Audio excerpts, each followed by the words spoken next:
سلامونه ملګرو، الله دې وکړي چې ټول روغ او جوړ یاست او ژوند مخ روان وي. د یو نوې ویډیو د یو نوې موضوع سره بیا ستاسو خدمت کې حاضر یم.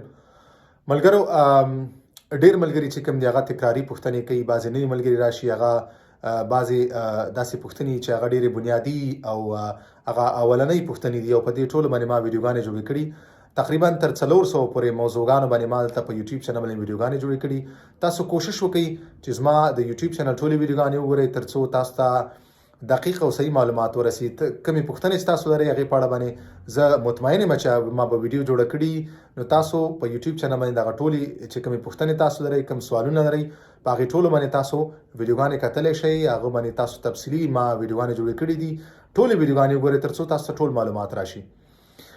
ملګرو، دې نه علاوه زه غواړم په یو بله موضوع باندې تاسو سره څو خبرې وکړم، او هغه دا دي چې دلته ډېری ملګري دا پوښتنه کوي چې کله به ته د فرانسوي ژبې یا درسونه چې کوم دي نیمه کې موږ پرېښي هغه به کله بیرته شروع کړې.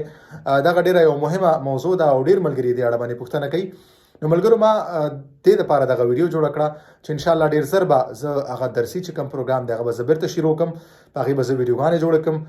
دلته زه څه مشکلاتو سره مخ وم، نو دې د وجې ما نشو کولی چې زه درسي ویډیوګانې چې کوم دي هغه مخکې اوسم.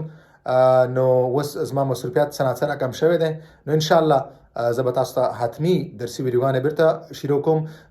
زما د یوټیوب چینل دغه بنیادي مقصد دا و چې زه به صرف او صرف په فرانسوي ژبه باندې ویډیوګانې جوړوم. ولې دلته څه ملګرو دا غوښتنه وکړه او هغه وویل چې دغه معلومات موږ ته راکړه. نو ما د معلوماتي ویډیوګانې هم شروع کړلې.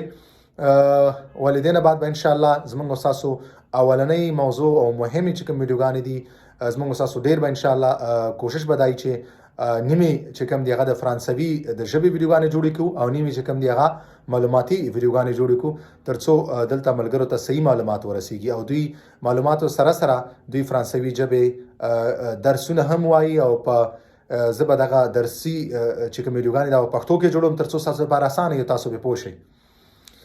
نو مننه ملګرو، په مخه